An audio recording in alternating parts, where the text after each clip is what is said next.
अब टेकबहादुर रायमाझी र टेकबहादुर गुरुङको हकमा एउटा कानुन, रवि लामिछानेको हकमा अर्को कानुन भन्ने हुँदैन।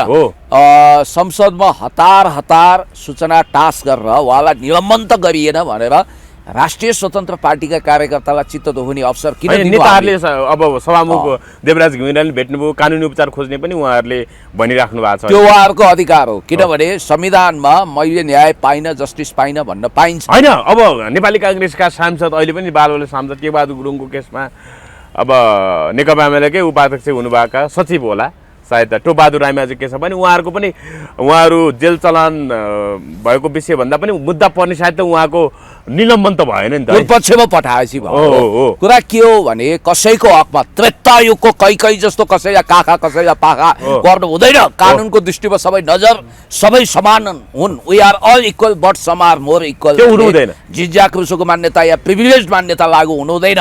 गगन थापाले 2 अर्ब ऋण फारम भरेर रवि लामिछानेले सहकारीबाट पैसा लिएको मसँग प्रमाण छ भन्दै गर्दाखेरि आजसम्म पनि प्रमाण बुझाउन सकेनन् भन्ने हिसाबले पनि चर्चा भइराख्दाखेरि रवि लामिछानेकै तर्फबाट बहस गर्ने वकिलले के भन्नुभएको छ भने अहिले सामाजिक सञ्जाल चर्चाको विषय बनाएको छ। गगन थापा विरुद्ध पनि हामी फौजदारी अभियोग लाएर मुद्दा हाल्छौँ होइन। त्यो कुरा हामी अब न्यायाधीशलाई श्रीमान गगनलाई पनि यहाँ बोलाउनु पर्यो भनेर त्यो कुरा उठाउँछौँ अबको बहस भन्ने कुराहरू गरिराख्नु भएको छ। यसलाई कसरी हेर्नुपर्छ? अब गगन पनि बिस्तारै अब मुद्दा माइलीलाई झन्झट बिहोर्नु पर्ने अवस्था आयो रवि लामिछानेकै कारण। गगन पहिला पनि त्यो लफडा बिहोरिसक्या हो गगन थापाजीले होइन। 51 साल तपाईँको पनि अब गगन त कम्पिटिटर हो नि त होइन। गगनकै एरियामा चुनाव लड्ने घोषणा गर्नु भएको छ तपाईले। 51 सालमा गगन थापा केपी शर्मा ओलीज्यू गृहमन्त्री हुँदा के उदण्डता मच्चाएको हो कि राजनीति गरे हो त्यो केसमा उहाँ पर्नु भएको रहेछ। 51 सालमा 2-3 महिना थुनिया रहेछ भन्ने कुरा आयो। पछि 63-64 को आन्दोलनको दरमियानमा पनि थुनिनु भयो, राजद्रोह मुद्दा नि लाग्यो। तपाईँलाई म के भन्छु भने उहाँ जो इन्ट्रेस्टिङ कुरा के छ भने जसले बोल्नु हो नि उहाँ चाहिँ मेरो फेरि नातेदार हो नि। तपाईँले जो वकिल साहबको हवाला दिनुभयो मधु चौलागाई हाम्रो नातेदारमा पर्नुहुन्छ। मेरो अच्छा खासा सम्बन्ध पनि छ, मैले टेलिफोन गरेर सोध्न पनि सक्छु उहाँलाई कुरा के हो भनेर। अब सोध्नै परेन, उहाँले लामो व्याख्या गर्नुभएको। त्यति बेला मसँग संवादको लागि नेकपा एमालेका प्रभावशाली युवा नेता, सामाजिक अभियन्ता, चर्चित व्यक्तित्व, प्रष्ट व्यक्तित्व पुण्य गौतम हुन्छ। पुण्यजी नमस्ते, यहाँलाई स्वागत। धन्यवाद, थ्याङ्क यू सो मच। बिहिबारदेखि राष्ट्रिय स्वतन्त्र पार्टीका सभापति रवि लामिछानेको बयान सुरु भएको छ। तपाईँसँग अहिले संवाद गर्दा गर्दै अहिले पनि उहाँको बयान चलिरहेको भन्ने कुराहरू आइरहेको छ। दोस्रो बयान अहिले सुरु भएको भन्ने कुराहरू आइरहेको छ। छविलाल जोशी जो गोर्खा मिडिया नेटवर्कका तत्कालीन उपाध्यक्ष, पूर्व डिआइजी, नेपाल प्रहरीका पूर्व डिआइजी छविलाल जोशीको बयान सकियो। त्यसै गरी लीला पछाई जो अब जीवी राईको नजिकको युवती गर्लफ्रेन्डसम्म भनेर पनि बाहिर चर्चा भयो, उनको पनि बयान सकिएको भन्ने कुरा आइरहेको छ। यति बेला रवि लामिछानेको बयान हुँदै गर्दाखेरि एक ढङ्गको चर्चा परिचर्चाले सामाजिक सञ्जालदेखि राजनीति समेत तरङ्गित भएको अवस्था छ। रवि लामिछाने विरुद्ध आइतबार जसरी 7 गते होइन, पौष 7 गते उहाँ विरुद्ध मुद्दा दर्ता हुँदै गर्दाखेरि उहाँको मुद्दा दर्ता भएको केही समय पछाडि नै सरकारी वकिल कार्यालयले उहाँको सांसद पद चाहिँ निलम्बन भयो भनेर बाहिर सञ्चार माध्यममा जस्तो जिल्ला न्यायाधिवक्ता कमला काफ्लेले बोल्नुभयो। त्यसले गर्दाखेरि अहिले कानुनविदहरू होइन, भनौँ न कानुन व्यवसायहरू पनि 2 चिरामा विभक्त भएको अवस्था छ। रवि लामिछानेको सांसद पद गएको अवस्था छैन। नेपालको कानुन संविधान बाजिएको अवस्था छ। नेपालको संविधानको दफा 20मा, नेपालको संविधानको धारा 20मा चाहिँ कुनै पनि नागरिकलाई फौजदारी अभियोग लाग्ने बित्तिकै ऊ दोषी हुँदैन जबसम्म अदालतले दोषी प्रमाणित गर्दैन तबसम्म ऊ निर्दोष हो। त्यसैले रवि लामिछाने पहिलो त नागरिक हो, त्यही हिसाबले उनको सांसद पद जाँदैन भनेर पनि कतिपयले चर्चा गरिरहेको छ। कतिपयले सम्पत्ति शुद्धिकरणको ऐन, संसद नियमावली 248 को उपधारा 3 आकर्षित गराएर सांसदको हकमा पूर्वपक्षलाई जेल चलान नभएसम्म नजाने कुराहरू गइराख्दाखेरि यो सांसद पद निलम्बन बारे कसरी हेर्नु भएको छ? यो जसरी विवाद देखिएको छ यसलाई कसरी लिनुहुन्छ पुण्य सर तपाईँले? धेरै धेरै धन्यवाद सान्दर्भिक बहसको निम्ति। हजुर, नेपालको कानुन मात्र होइन, संसारकै कानुन भनेको 9 सिङ पलाएकै हुन्छ, त्यसको सिङ जुरा हुन्छ। कानुनलाई कसरी व्याख्या गर्ने, भन्ने कुरो कानुनचीको हातमा भयो, वकिलहरूको हातमा छ, नजिरहरू कसरी स्थापित गर्ने भन्ने कुरा न्यायमूर्तिको हातमा छ। जसरी तपाईँले नेपालको संविधान धारा 20 को हवाला दिनुभयो, त्यसै गरी 248 को उपधारा 3 को पनि तपाईँले हवाला दिनुभयो। संसद नियम 248 को। अब रवि लामिछाने केवल एउटा सिटिजन वा नागरिक मात्रै हो कि वा राज्यको एक पदाधिकारी भइसकेको पार्टीको प्रमुख हो भन्ने कुरोमा फेरि अर्को व्याख्या हुन्छ। तर हाम्रो कन्स्टिट्युसनमा काहीँ न काहीँ एक खालको प्याराडक्स छ, भन्नाले कन्ट्रोभर्सी जस्तो कन्ट्रोभर्सी छ, विरोधाभास छ हैन, केही न केही छ। जस्तो म तपाईँलाई भन्छु, सम्पत्ति शुद्धिकरण ऐनले के भन्छ भने सम्पत्ति शुद्धिकरणको मामिलामा हो त्यो दफा 27 आकर्षित हुँदाखेरि सम्पत्ति शुद्धिकरण लागेको मान्छेको पद तत्क्षण जान्छ, स्वतः जान्छ, अभियोग लाग्नेसितै जान्छ, भन्नाले मुद्दा दर्ता हुने प्राकृतिक रूपमै जान्छ भन्यो। मुद्दा दर्ता हुने बित्तिकै अर्कोतिर के हो भन्दा कुनै पनि कसुरदारको अरू ऐनको दफा उपदफा पल्टाउँदा के छ भने संसद नेमालीकै नियम 248 को उपनियम 3 मा उपनियम 3 मा हामीले टेकेर 48(3) मा जाँदाखेरि कुनै पनि व्यक्तिलाई यदि ऊ पूर्व पक्षमा थुनामा नपठाएसम्म उसको पद कायम रहन्छ भन्छ। जस्तो कि अहिलेको कन्डिसन के हो भने मुद्दा दर्ता भइसक्यो, थुन्चेको अवस्था भएको छैन, पूर्व पक्ष त गएको छैन, अवस्था अझै भएको छैन। अहिलेसम्म तपाईँले अघि नै पेटपोलीमा भनिहाल्नुभयो, दोस्रो चोटिको बयान अहिले कन्टिन्युस छ। आज शुक्रबार सायद कति बजेसम्म हुन्छ, शनिबार पोस्टपोन हुन्छ, अदालती काम कारबाही हुँदैन, आइतबार सरकारी विधा छैन भने आइतबार पनि उहाँको बयान होला, अथवा त्यति बेला बयान सकेर थुन्चेक बहसको प्रक्रिया अगाडि बढ्न पनि सक्छ हैन, बढ्न सक्छ। तर बयान टुङ्गिने सम्भावना म आज पनि देख्दिनँ, किनभने यो लामै होला। संगठित अपराध, सम्पत्ति शुद्धिकरण, सहकारी ठगी, यो 3टा विषयमा बयान हुन्छ। यो बयान भने लल्ल पञ्चभल आदमी बसेर के सत्यमा कुरा सुनौ त भन्ने फ्याट कुरा सुनेर ट्याट निर्णय गर्ने हुँदैन। इट टेक्स टाइम, यो ड्यू प्रोसेस हो।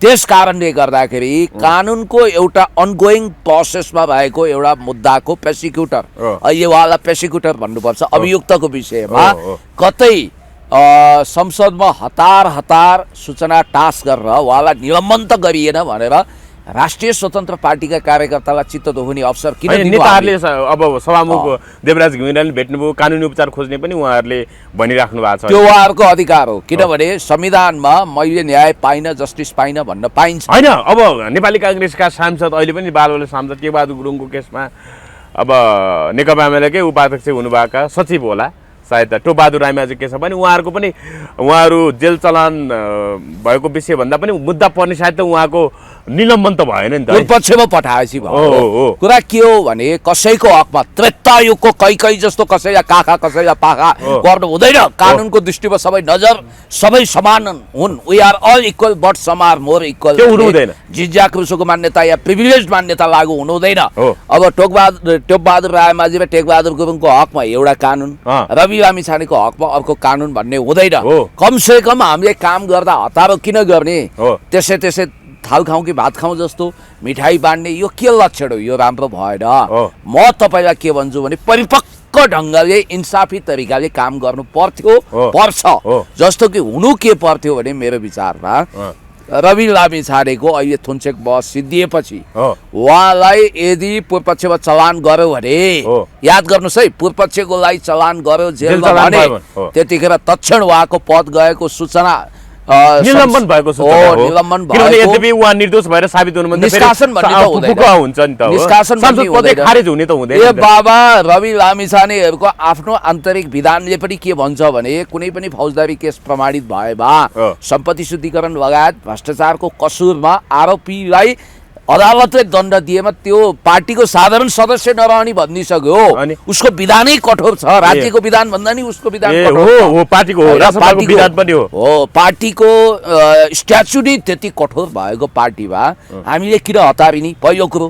दोस्रो कुरो के छ भने यसले के सन्देश दिन्छ भने कतै विभेद त भएन, डिस्क्रिमिनेसन अत्याचार भएको जस्तो पनि देखियो नि त बाहिर होइन, फरक तरिकाले कानुनको कार्यान्वयन त हुनु हुँदैन सबैलाई। रवि लामिछानेको मुद्दा विचाराधीन, उहाँ निर्दोष हुने हो कि दोषी हुने हो कि धरौटी खोल्ने हो कि के हुने हो तत्काल, यो कुरा अदालतलाई थाहा छ। अदालतले न्यायमूर्ति सम्मानित न्यायालयको माननीय न्यायाधीश देशकै सबभन्दा कान्छो नितिश राईज्यूले नितिशजीले अब नीतिसँग ढङ्गले फैसला गर्नु होला, उहाँलाई शुभकामना पनि छ।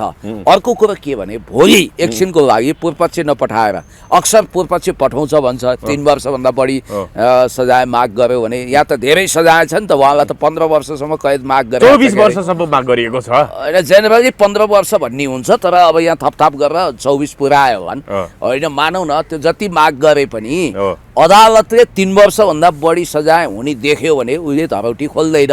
हाजिरी जमानीको त कुरै छोड्नुहोस् भन्ने कुरा छ।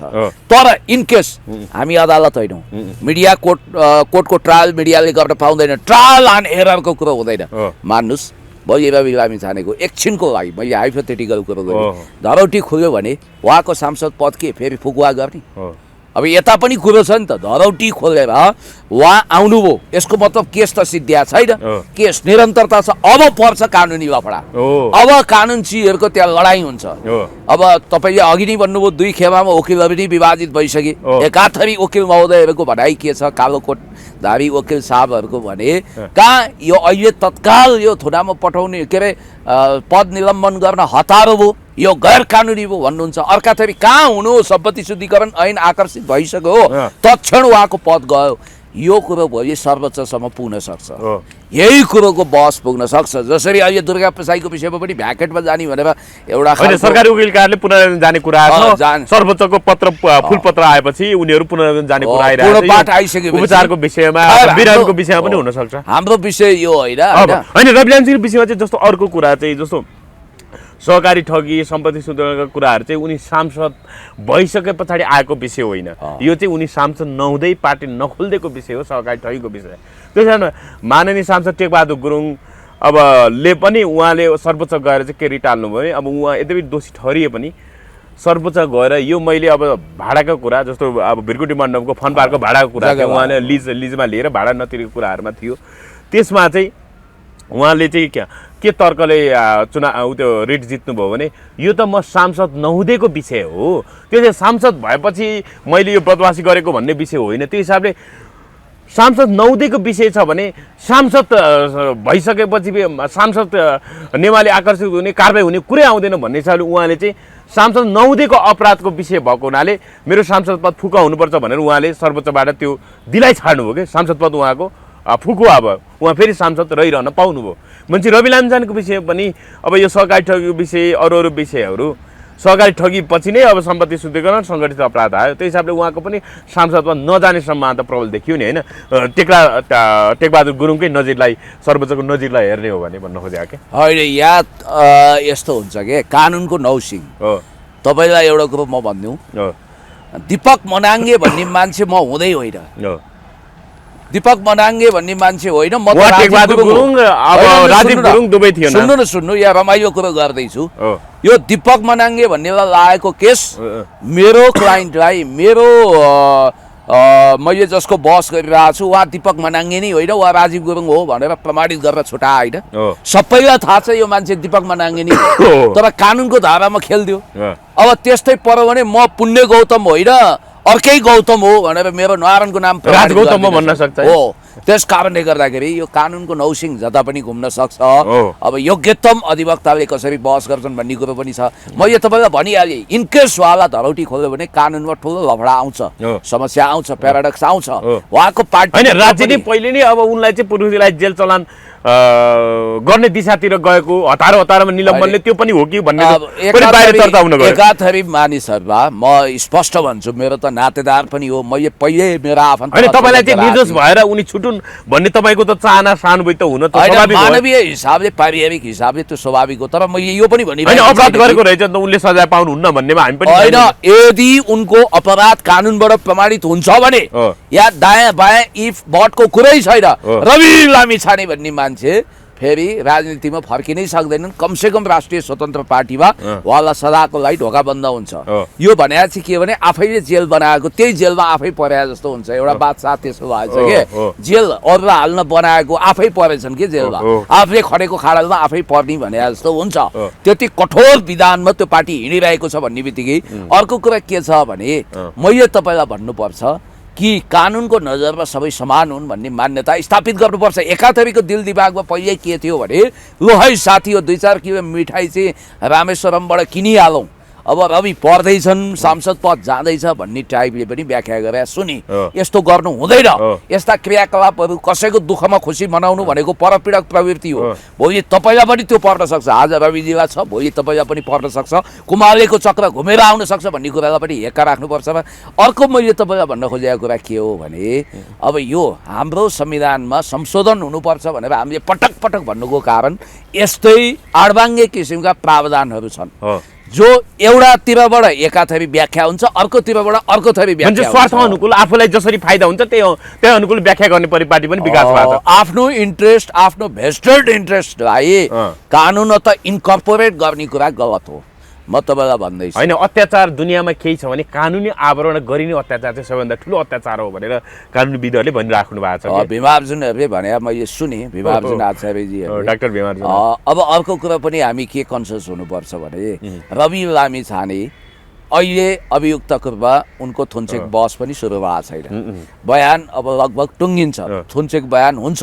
फेरि थुन्चेक बयान पछि चाहिँ एउटा कुरा के बुझ्नु पर्यो भने कतिपय वक्ता साथीहरूलाई थाहा छैन थुन्चेक बयान भनेको के हो। त्यो थुन्चेक बयान सकिएपछि इमिडिएटली त्यही दिन विदिन आवर उहाँको विषयमा डिसिजन हुन्छ। धरौटी खोल्ने कि अब हाजिरी जमानी भन्ने त भएन, जेल पठाउने कि धरौटी खोल्ने भन्ने त्यही बेलामा ठेगान हुन्छ। त्यसपछि सुरु हुन्छ यहाँ अर्को किसिमको लफडा सुरु हुन सक्छ भन्ने मलाई लागेको छ। अब तपाईँ एउटा कुरा म भन्छु, भोलि राजनीतिक सिनारियो बदलियो, परिस्थिति बदलियो, रविजीले धरौटीमा पाउनुभयो, गठबन्धन नयाँ बन्यो, उपप्रधानमन्त्री गृहमन्त्री हुन पनि सक्छन्। नयाँ बन्नै पर्दैन। गठबन्धन एक ढङ्गले यसैमा गृहमन्त्री हुन सक्छन्, उपप्रधानमन्त्री गृहमन्त्री हुन सक्छ। के असम्भव के छ? Everything is possible, nothing is impossible भन्नुहुन्छ नि तपाईँ। पोलिटिक्स एन्ड वार हैन, love and politics, love war politics as well as politics, तिनै कुरामा एज वेल यो सम्भव छ।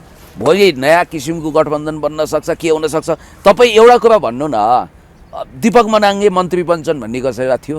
कस्ता मान्छे मारेको अभियोगमा उनी त दोषी ठहर भएर अहिले जेल सजाय भोग्न थाले, अनि उनी जेलै जान्छन् भन्ने पनि त कसैलाई थिएन। फेरि अचम्मको कुरो हो नि, मन्त्री बनिरहँदा जेल जान्छन् हैन, मन्त्रालय बेच्ने कुरा नि गरेका थिए उनले त। उनले त के भने। त्यसकारणले गर्दाखेरि म तपाईँलाई के भन्छु भने रवि लामिछानेलाई यही सिस्टमले उपप्रधानमन्त्री र गृहमन्त्री बनाइसक्यो।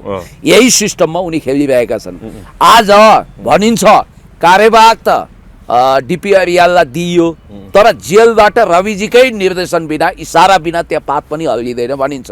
हुन त कतिपय कार्यवाहक अहिले डिपी अरियाल बनाएको छ हैन, तर जेठो हिसाबले राष्ट्रपति विधानमा चाहिँ ज्येष्ठ सदस्यले पार्टीको नेतृत्व गर्ने अथवा उपसभापति कथम कदाचित रवि लामिछाने हकमा केही भयो भने त्यसमा ज्येष्ठ सदस्यले गर्ने भन्ने कुरा रहेछ एउटा, तर वा सभापति जसलाई जिम्मेवारी दिन्छ उसैले कार्यवाहक पाउने भन्ने कुरा रहेछ। त्यस हिसाबले उहाँले त्यहाँ महत्त्व राख्यो होला हैन, नत्र भने त डाक्टर स्वर्णिम मागले सभापतिको भनौँ न निसन्देह अब त्यो कार्यवाहक पाउने उनको अवस्था थियो, तर अहिले डिपी अरियाल, डोलप्रसाद अरियाल पूर्व मन्त्रीलाई दिइएको अवस्था छ हैन। त्यहाँ पनि जान्नेलाई छान्ने को रूपमा डोलप्रसादजी डिपी अरियाललाई छान्या होला। त्यसो त रविजी र उहाँ नङमासु जस्तो, उहाँहरूको पारिवारिक सम्बन्ध पनि होला, व्यक्तिगत सम्बन्ध पनि होला। फेरि के हुन्छ भने यो पार्टी स्थापना हुँदा स्वर्णिम मागले हुनुहुन्न थियो, त्यस कारणले गर्दा पनि संस्थापनको रूपमा उनलाई भित्राएको होला, उनलाई कार्यवाहक सभापति दिइएको होला। सभापतिको आदेश बिना त त्यहाँ केही पनि हुँदैन, विश्वासपात्र हुनु पर्यो नि त। स्वर्णिम वाग्लेलाई तपाईँ सभापति दिनुहुन्छ, भोलि माइन्युट डिसिजन उठाएर अब बहुसङ्ख्यक सदस्यहरूलाई कन्भिन्स गरेर काङ्ग्रेसमा वा एमालेमा लगेर पार्टी मिलाइदेलान्, रविजी हेरेको हेरे त्यस्तो हुन सक्छ नि त। त्यो भएर भरोसा नभएको होला। अब त्यहाँ लडाइँ छ संसदीय दलको नेता को हुने, विराज भट्ट पनि उफ्रिरहेको हैन, सुमना श्रेष्ठले मलाई बनाउनुपर्छ भनेर बोलिसक्नु भयो उहाँले हैन। अब सुमनाजीको विषयमा मान्छेले टिका टिप्पणी गरेको पनि देखेँ, विदेशी मान्छे कहाँ ल्याउनुहुन्छ बहिनी भनेर हैन। यस्ता मलाई थाहा छैन उहाँको के हो कसो हो हैन, मान्छेले प्रश्न त उठाइरहेको छ। स्विडिश नागरिकसँग उहाँको अफेयर पछि बिहा भयो भन्ने कुरा छ। म तपाईँलाई के भन्छु भने यदि सेपरेसन अफ पावरमा विश्वास गर्ने हो भने संसदीय दलको नेता चाहिँ स्वर्णिमजीलाई बनाइदिए हुन्छ। किनभने त्यहाँ सबभन्दा बढी बाठो बुझेको, स्मार्ट, देश विदेश घुमेको, संयुक्त राष्ट्रसङ्घमा काम गरे, सबभन्दा बढी पढेको, सबभन्दा बढी पोलिटिक्स बुझ्या पनि यिनी स्वर्णिम वाग्ले हुन्। उनीहरूले पोलिटिक्स नबुझ्या पनि भन्छन्, कहिले रवि लामिछानेलाई बिपी कोइरालासँग तुलना गर्ने, कहिले के नबुझ्या, अलि बढी होसिएर बढी बुझेको, प्रशंसा गरेको, ताकि रवि लामिछानेको विश्वास पात्र हुन सकियोस्। किनभने उहाँको धरातल त स्ट्रङ छैन। मेरो विचारमा पार्लियामेन्ट्री सिस्टम भनेको बौद्धिकताले हाँक्छ, देश विदेशको ज्ञान हुनुपर्छ।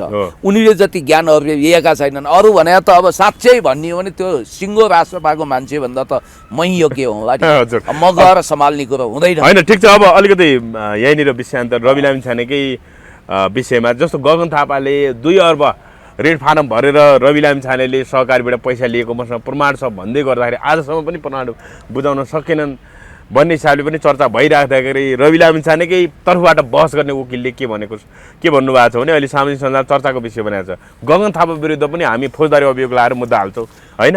त्यो कुरा हामी अब न्यायाधीशलाई श्रीमान गगनलाई पनि यहाँ बोलाउनु पऱ्यो भनेर त्यो कुरा उठाउँछौँ अबको बहसमा भन्ने कुराहरू गरिराख्नु भएको छ। यसलाई कसरी हेर्नुहुन्छ? अब गगन पनि बिस्तारै अब मुद्दा माइलीलाई झन्झट बिहोर्नु पर्ने अवस्था आयो रवि लामिछानेकै कारण।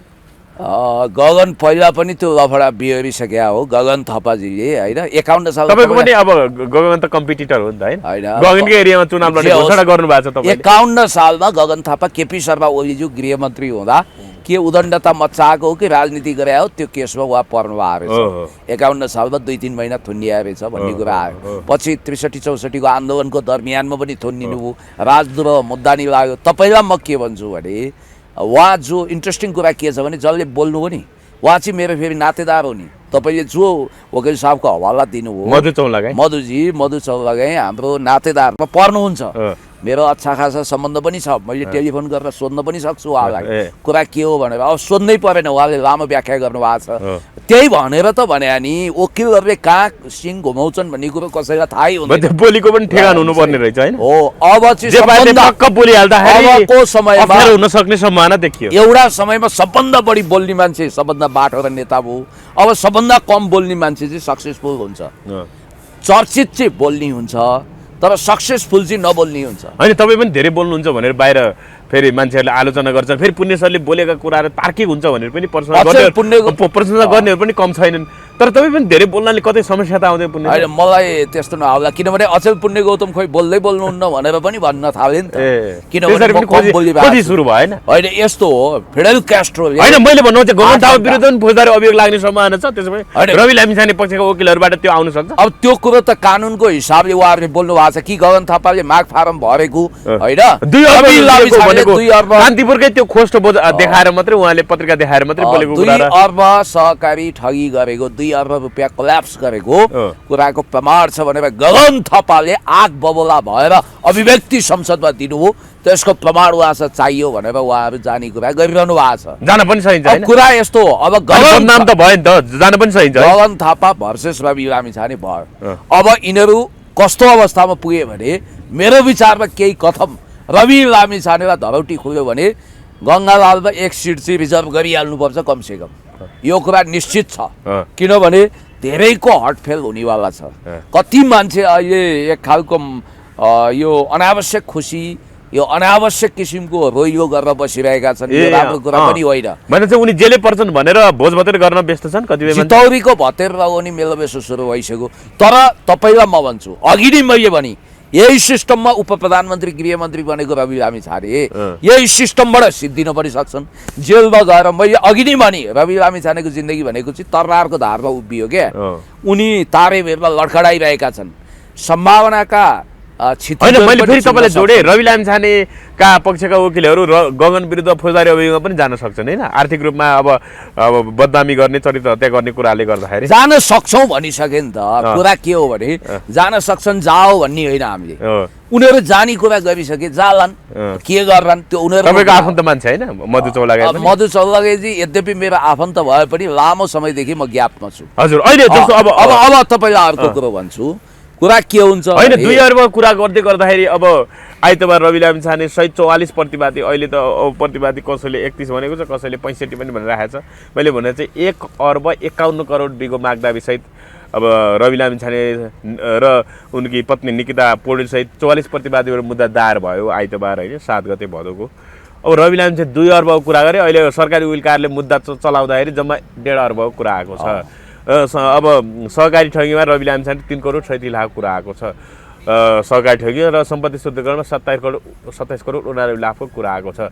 कहाँ आकाश र पातल फरक पऱ्यो नि त गगन र रविको विषय त होइन। गगनले भनेको यत्रो 2 अर्बको कुरा र यहाँ केही करोडको कुरा मात्रै आयो। त्यही हिसाबले पनि उनले फेक डकुमेन्ट चाहिँ हल्लाइरहेको भन्ने कुरा पुष्टि हुँदै गयो। होइन, मैले अस्ति गगन थापाजीको विषयमा त्यही पार्टीको तर्फबाट कोशीमा मुख्यमन्त्री भएका कार्की महोदयको दीपक कार्कीजीको मैले केदार कार्कीजीको एउटा इन्टरभ्यू सुनेको थिएँ।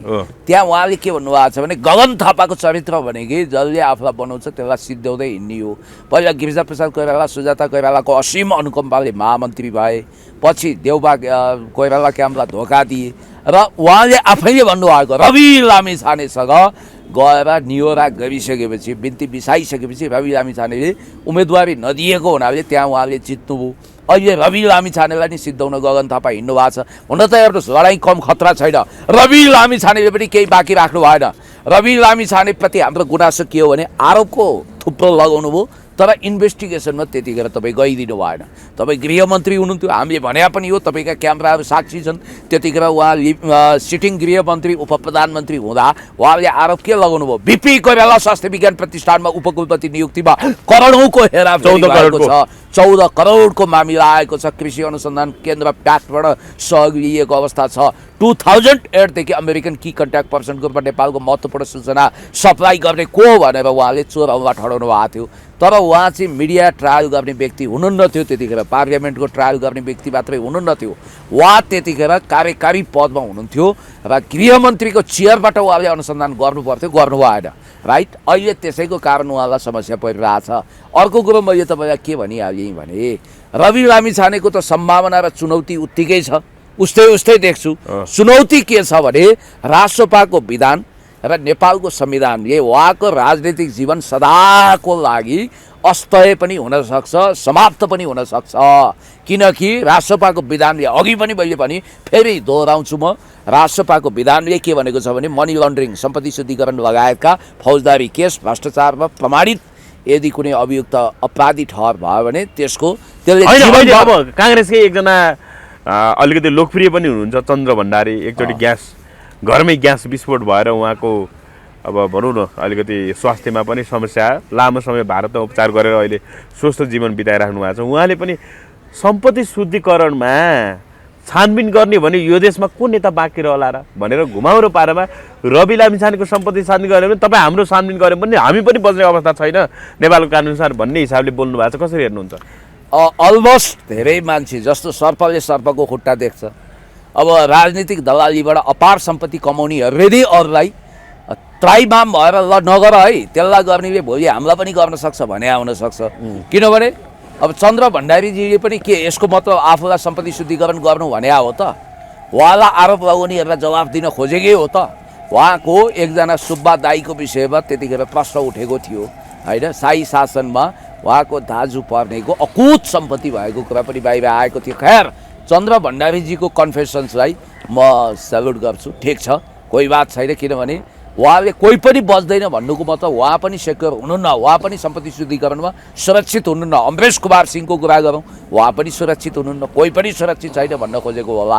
अघि मैले तपाईँलाई भनिहालेँ होइन रवि लामिछाने के अब छिट्टै थुन्चेक बस हुँदाखेरि अब सहकारी ठगी सङ्गठित अपराध सम्पत्ति शुद्धिकरण मुद्दा चल्दै गर्दाखेरि उनी पूर्वपक्षलाई जेल चलान हुने कि साधारण तारिकमा छुट्ने कि धरोटीमा छुट्ने के सम्भावना देख्नु पुग्ने सर? होइन, यो सम्भावनाको बारेमा यहाँ बसेर अजासु भनेर ऊ यति लामो चन्दन घसेर ऋषि धमलाको प्राइम टिभीमा गएर हावादारी गफ गरे जस्तो सजिलो हुँदैन। यो न्याय निरूपण गर्ने कुरा हो।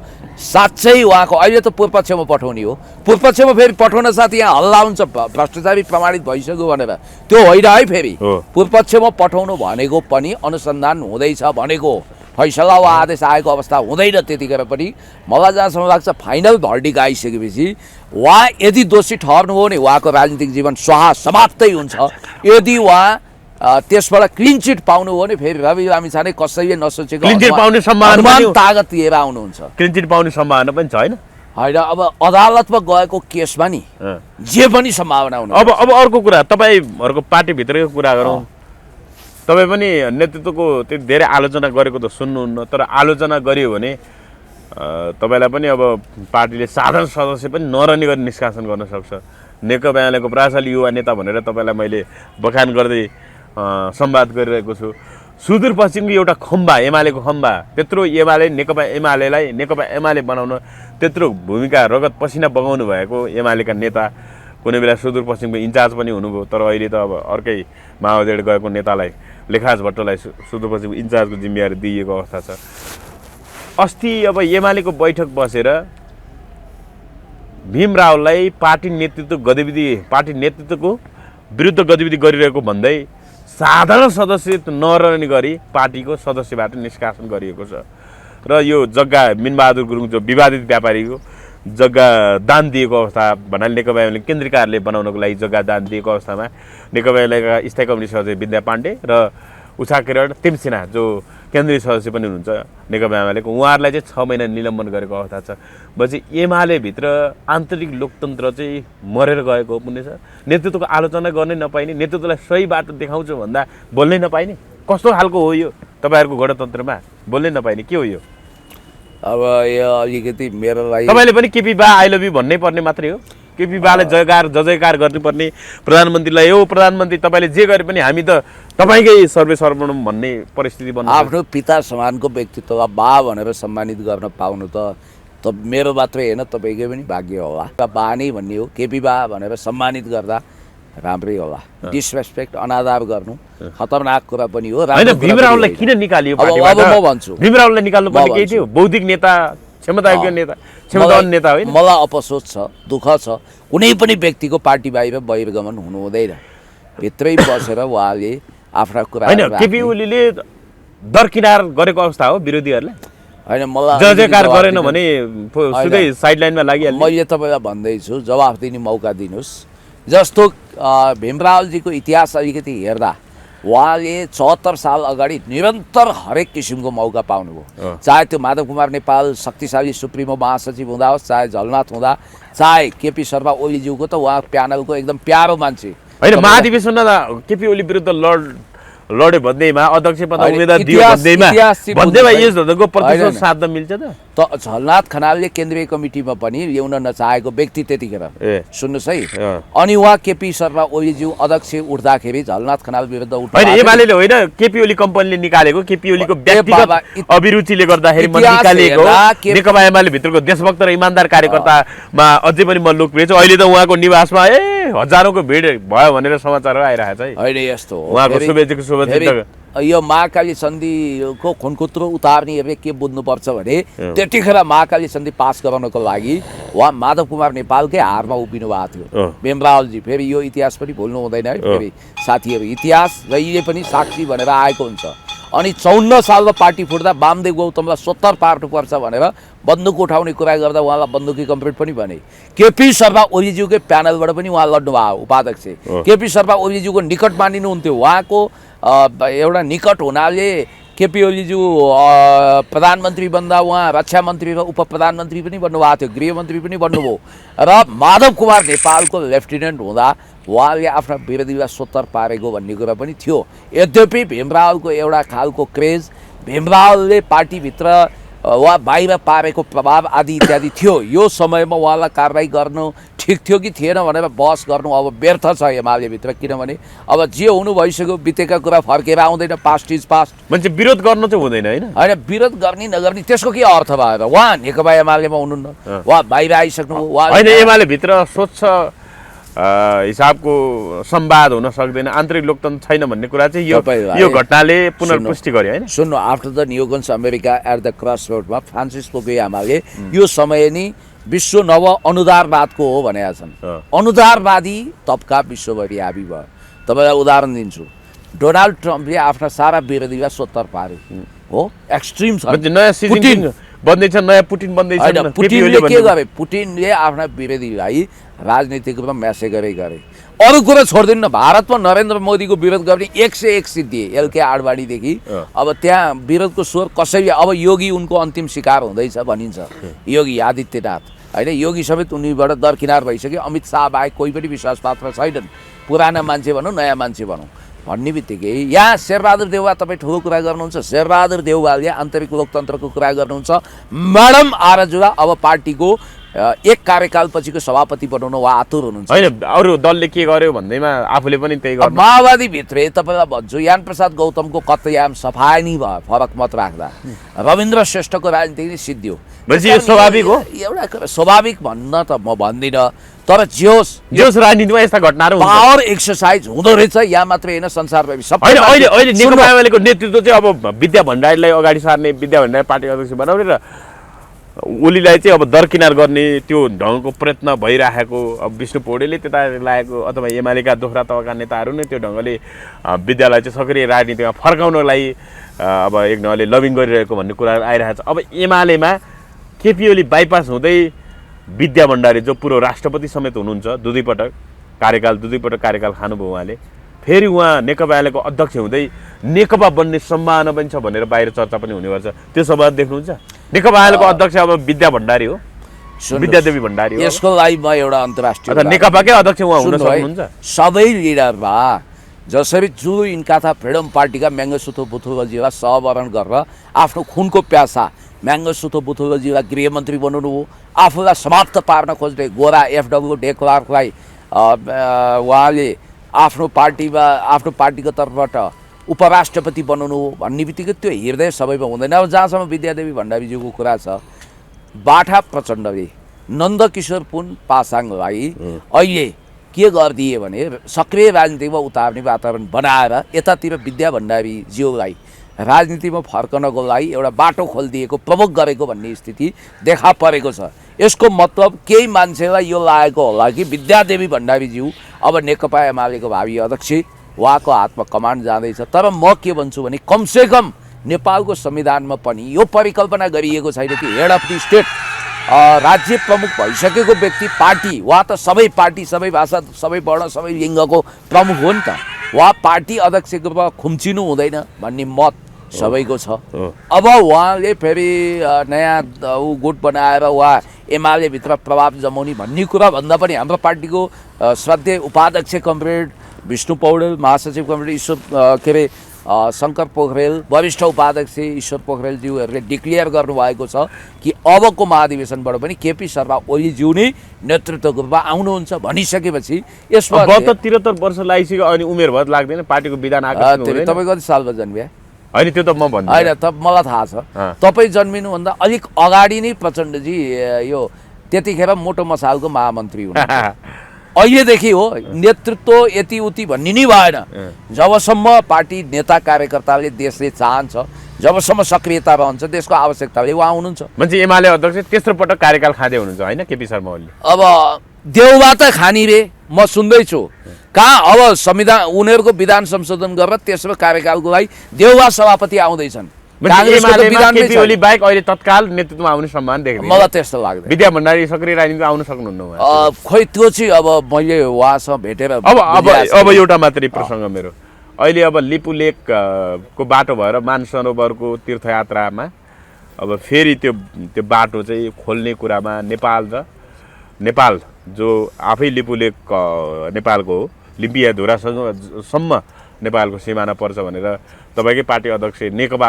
अध्यक्ष हुँदाखेरि प्रधानमन्त्री केपी शर्मा ओली हुँदाखेरि अब चुच्चे नक्सा जारी गर्यो तर भारत र चीनले नेपाललाई थाहै नदिएर जो जग्गाको हकदार हो भूमिको हकदार हो उसलाई थाहै नदिएर मानसरोवर केन्द्रमा चाहिँ फेरि तीर्थालुहरूको त्यो आवजावतको केन्द्र बनाउने त्यो बाटो भएर यात्रा गर्न दिने सहमति गरिरहेको पछिल्लो विषय आइरहेको छ होइन कोभिड पछिको अनि नेपाल जस्तो नेपाल त्यो भूमिको हकदारलाई थाहै नदिकन त्यसरी गर्न मिल्छ चीन यस्तो हुन्छ भारतले तपाईँको पछाडि कोही मान्छे झगडा गरिरहेको छ भने थाहा हुँदैन कि तिनीहरूले हल्ला गर्नु पर्यो नत्र चुपचाप मैत्रीपूर्ण झगडा गरेका छन् भने थाहा हुँदैन त्यस्तै डिप्लोमेटिक नोट नभइकन नेपालले अतिरिक्त सक्रियता देखाउनु हुँदैन किनभने चीन र भारत दुवै नेपालको मित्र राष्ट्र हो नेपालले होइन खोइ त अहिलेसम्म केही विज्ञप्ति जारी गर्यो परराष्ट्र मन्त्री आरबी बराडा हुनुहुन्छ खोइ होइन प्रधानमन्त्री तपाईँकै पार्टी परराष्ट्र मन्त्रालय र राजदूतको तहबाट यो छलफल हुँदैछ नेपालले खोइ तपाईँकै एमालेका जिम्मेवार नेताहरूले चाहिँ यसरी हेप्यो नेपाल हेप्यो भने ट्रान्जिट पोइन्ट बनाउने कुरा कैलाश मानसरोवरसम्म बाटो लाने कुरो पहिले पनि चल्या हो। यो भारतीयहरूले ओभर प्रोपोगेन्डा गर्छन् यो विषयमा, तर नेपालसँग नेगोसिएट गरेर अवश्य पनि त्यो नेपालको भूभाग भन्ने डिक्लेयर हुन्छ। हस्, धन्यवाद पुण्य। Thank you.